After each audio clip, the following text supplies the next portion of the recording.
Hello and welcome to the latest episode of the Spreadex Six, brought to you by Who Scored. I am your host, George Elek, and I'm joined remotely today because of train strikes by Jack Wright. We're not in the studio, Jack, but this is the last round of Premier League games ahead of the World Cup that we are covering. Is that affecting your mindset at all going into these last games? Are you yourself trying not to get injured before the World Cup? I know, yes. I've took it easy this time around. Yeah, I'm making sure that I'll still be okay for the massive World Cup ahead. Yeah, really important. It's going to be interesting to see how that does affect these games, but it doesn't affect what we do on the show at all. Going through total goals, total corners, total booking points, player goal minutes, multi-markets, and match performances. Looking ahead to this weekend's fixtures, as is always the case. We'll start with the total goals bet. Any new customers to Spreadex, if you haven't got an account but you are watching this, you want to sign up, follow the link below this video, and there, if you sign up using that link, you can get a completely free £10 total goals spread bet. So do make sure you go and check that out. But Jack, first up, total goals. It is the game between Brighton and Aston Villa. We said it, Brighton under De Zerbi, even though they struggled for goals early on, the floodgates are starting to open and you are buying at 2.8. Exactly right, yeah, and a really interesting game here. Looking forward to this one a lot. Unai Emery, of course, is now the Aston Villa manager. This will be his second game in charge, and his first one couldn't get off to a better start, could it? Quite literally. First of all, of course, it was a 3-1 home win against Manchester United, but they raced into a 2-goal lead inside 11 minutes. So, I said, the absolute perfect start for him there. And he's up against Roberto De Zerbi, a veteran of 7 games in charge of Brighton, a comparator veteran. So, well, his first game was bonkers as well. He got off to a flyer, took 2 goals inside 20 minutes at Anfield against Liverpool, ended in a 3-3 draw. As you rightly say, it then had a little bit of a wobble after that point of time where, 3 defeats and a draw in the next 4 games. Only saw 1 goal as well in that period of time, although that was at the Etihad, away at Manchester City, which did seem to then give them that confidence boost, because from then on, as you rightly say, the floodgates have opened. 2 fantastic performances, a 4-1 victory over Brighton's ex-manager Graham Potter's Chelsea. And then going to Molineux and winning 3-2 at Wolves. No mean feat that for a side that doesn't tend to concede or score any goals. So for a 5-goal thriller, maybe even the Molineux faithful were happy to see that, even though they ended up losing. So, as you say, starting to see that style of play from De Zerbi now, something he's renowned for, attacking play. Interesting to see that he quoted saying that was the best they'd played under him at Wolves. Through the creation of chances, through the quality and the build-up that they've done, and saying he's got smart and good players, that it's tough to understand his ways, but it seems they've understood quite quickly. They're up and running, and we should see some good amount of goals in this one, hence why we're buying quite an attractive line, actually, 2.8. Yeah, I'm really surprised to see the line that low. Brighton under De Zerbi getting used to what he requires. We've seen with his teams in the past, especially at Sassuolo, games under De Zerbi tend to have plenty of goals, and Villa certainly showing that they as well could be a lively one. So 2.8 does seem low. I'm on board. I'm going to be buying myself. Thank you. On to corners next. Newcastle versus Chelsea. Newcastle the favourites for this game. Just shows how times do change and just how well Newcastle are playing and maybe how poorly Chelsea are playing as well. But you are looking at corners line here, 10.3 to buy, and you're looking to buy yourself. Absolutely right. Yeah, I'm going to be buying corners here at 10.3. And Newcastle, you'd probably say, are the informed side in the Premier League at the moment, and over a decent stretch of period of time as well. So another fantastic win at the weekend has seen them go up to 3rd in the league, and this is a huge game for them. A massive opportunity. Win this against Chelsea, and they go 9 points clear of Chelsea. And you've got to say, will be their top 4 rivals. So Chelsea, of course, determined to get back to winning ways. They've now suffered back-to-back defeats. That kind of probably more emotional one for Graham Potter at Brighton, getting beaten 4-1. And then against top 4 rivals and London rivals, Arsenal last week, where a Gabriel goal, a week too late, I might add, was the winner for Arsenal. So back to the corners, though. These are 2 of our kind of go-to corner teams over the course of the season. So we should see both sides attacking. Certainly Newcastle, they'll go for it. The home crowd are going to roar them on. They're obviously loving life at the moment under Eddie Howe, and rightly so. Only Liverpool have taken more than Newcastle's 57 home corners so far, an average of 8.14, so a very high average, while Chelsea sit 4th as far as corners taken away from home concern, an average of 5.29. In respective home and away fixtures, both have seen exactly the same amount. So the games at St James's Park for Newcastle this season have seen 76 corners, exactly the same amount as Chelsea have seen in their away games in the Premier League. And therefore, that's an average of exactly 10.86 flag kicks per game. We're going to be buying 10.3. Great stuff, buying at 10.3, Newcastle versus Chelsea, the second selection on this week's Spreadex Six. Bookings now, these are booking points rather than individual bookings, so 10 points per yellow card shown in a game, 25 points for a red card, and is a cumulative number in the game of those points. Fulham hosting Manchester United, another great game this weekend. Fulham will surely be fancying their chances against United here. But you are looking at the bookings line, 46 to buy. I don't know who the referee is. I'm looking forward to hearing you tell me. Well, I'm now going to give it away straight up. Can the real Paul Tierney please stand up? Come on, Paul. Or at least turn up. He needs to turn up. This is the final game in the Premier League ahead of the World Cup break. So we want to see a good one and we want to see plenty of action. It's live, obviously, on Sunday. So the usual magic dust sprinkled over the top of it. And we want to see Paul back to his best. He's been very quiet over the last 3 game weeks. He's only shown 7 yellow cards. He used to do that in 1 game, not over 3. These last 2 have only seen 2 yellow cards in both of them. That is unacceptable. And as a result of that, he is no longer the number 1 referee in the Premier League for cards per game average. So more of that later. And I wasn't really going to look to play him this week, to be honest with you. But there was one game that stood out like a sore thumb as far as one that had to be played for booking points. And it was this one at Craven Cottage, Fulham versus Man United. And it just so happened that they put Paul Tierney in charge. And of course, he has got a decent enough track record to say that it's no reason not to play it. Check out WhoScored.com, use the disciplinary tab, and you will see that the 2 sides at the top of that list are both Fulham and Manchester United. Yes. Indeed so. The perfect storm.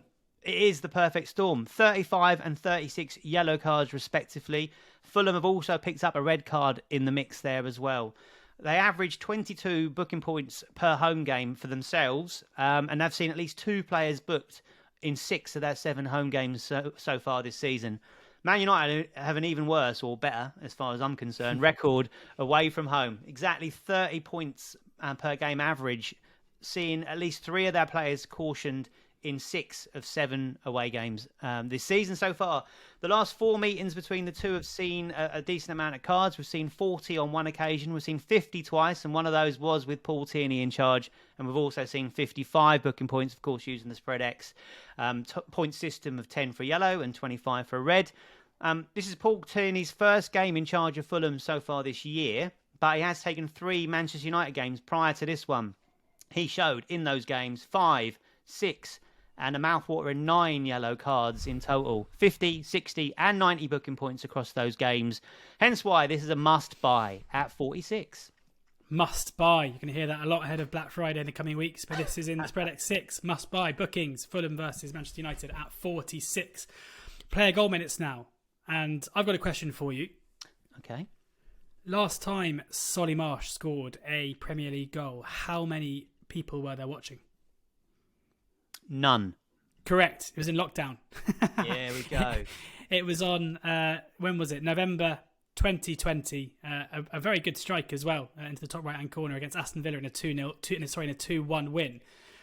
So What's happening here? Why are you buying at 7? Tell me why a guy who hasn't scored from it for 2 years is going to score this weekend.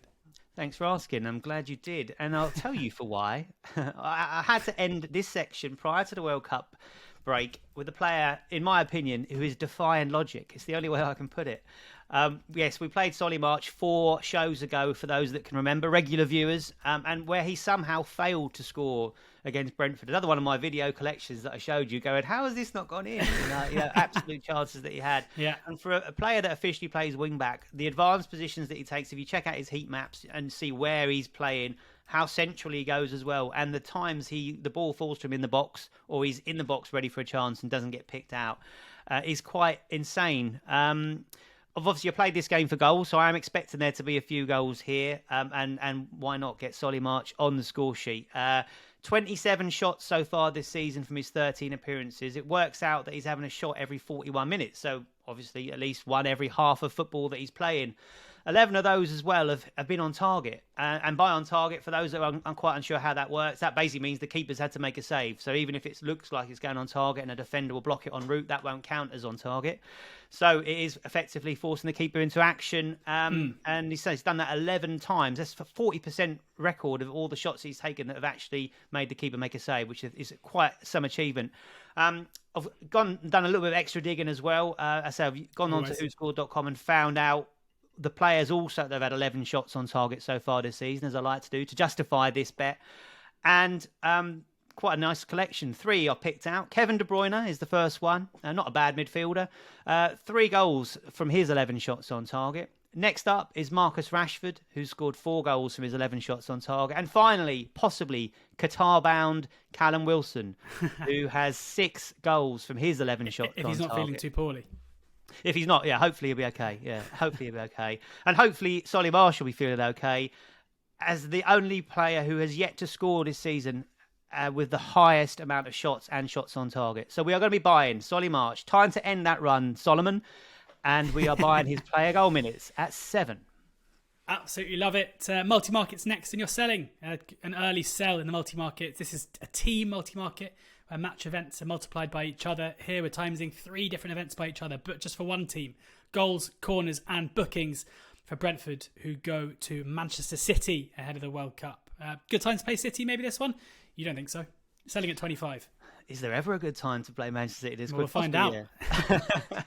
So, we were successful in selling last week. The first time we sold the multi-market. So why change a winning formula, they say.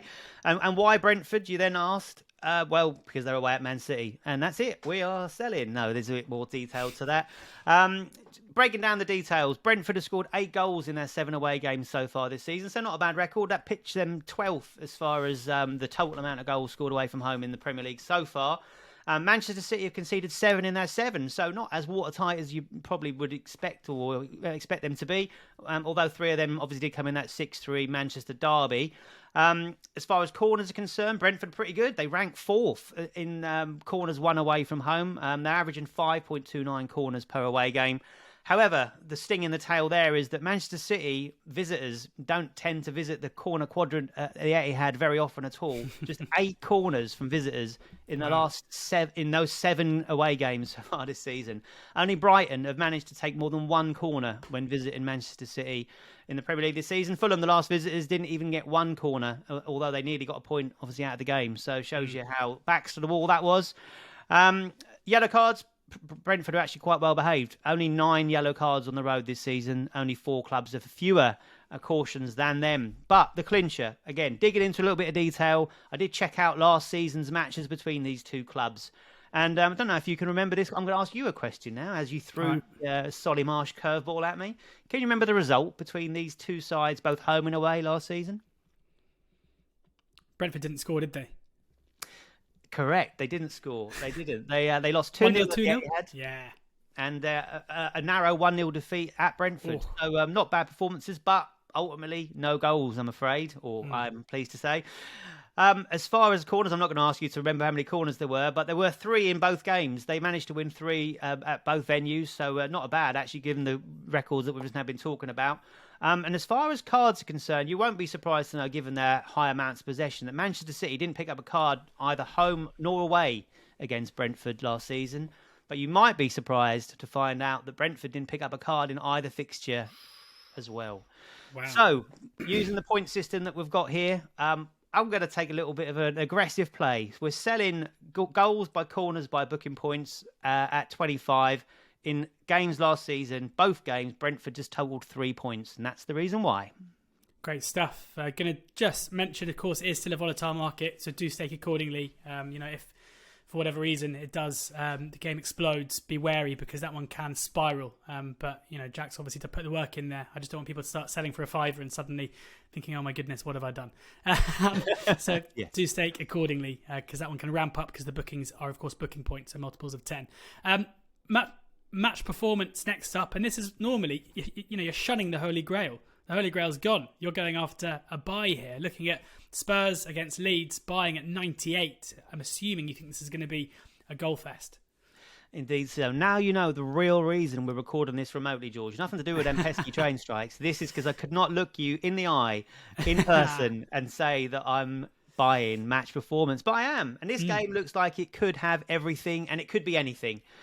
Spurs need to get back on track. That 3 defeats in the last 4 has seen them falter a little bit in the league, to say the least. They've also lost their last 2 at home, including last weekend. But that has come after a run of 10 successive home wins in the league. So we know they've got the form in the locker. They just need to get that out. Obviously, a few injuries have caused them issues. As far as Leeds are concerned, I'm sure Jesse Marsh had turned his phone off after 4 straight defeats and no win in 8 in the league. Prior to a trip to Liverpool, must have been on the brink of the exit, must have been on the brink of the sack. And I think they probably thought, well, let's give him a free hit at Liverpool, and he took it, didn't he? Incredible win, a late goal there, and they managed to win that 2-1. Followed that up with a typically Leeds performance, an insane 4-3 home win over Bournemouth, from 1-0 up to 3-1 down to ending up winning 4-3. Goals galore, excitement and craziness abound, and we should probably expect much the same here. Spurs home games average 3.57, Leeds away games average 3.33, so goals across both those venues. So nice one as far as the goals line here is concerned. And as mentioned regularly, Spurs do feature as one of the best teams for corners in the Premier League, and will be helped by the returning Kulusevski, who came on, obviously provided the assist for Kane at the weekend, but he does offer that width, the ability to cross and shoot from range. And of course, they've still got quite a decent selection of wing backs, which do give them the reason why they are winning so many corners. They average 7.43 in home games from their match total, which is just a shade under 11 per game. It's an equal split for Leeds, as you'd probably expect for a side that go toe-to-toe and play aggressively wherever they are, be it home or away. 30 corners won away from home, 30 corners conceded away from home from 6 road trips, so that is an average of exactly 10. This game had 12 in it last season, so something similar to that we should expect and would be very nice as far as this market is concerned.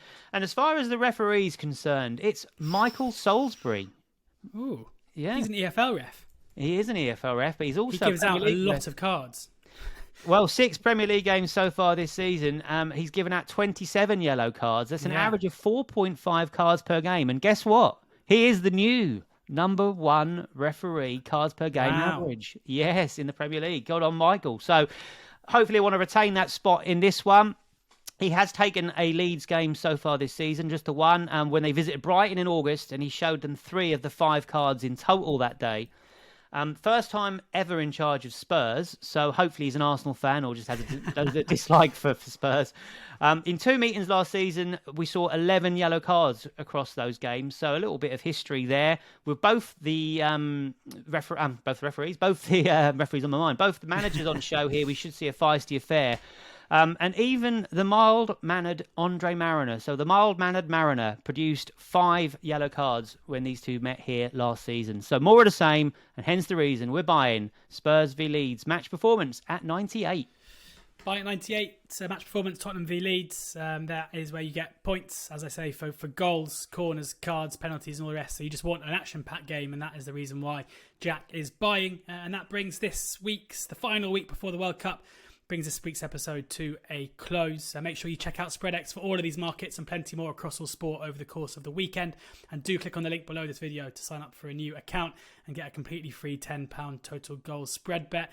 And do go and check out the Who Scored site, where you can find all the stats that Jack has come armed with today and plenty more on there too. And do subscribe to the Who Scored YouTube channel as well, where you can find loads of content on there, loads of World Cup stuff coming up as well. So do go and subscribe to that channel as well. Thank you very much, Jack, as ever, for sharing your thoughts and your tips with us. Hopefully some winners in there. And always do remember, if you are going to sign up for a Spreadex account or you're going to deposit, that losses can exceed your initial deposit. Enjoy the football this weekend, and please do ensure you're gambling responsibly. Enjoy the Premier League, and do make sure you enjoy the World Cup as well. Come on, England.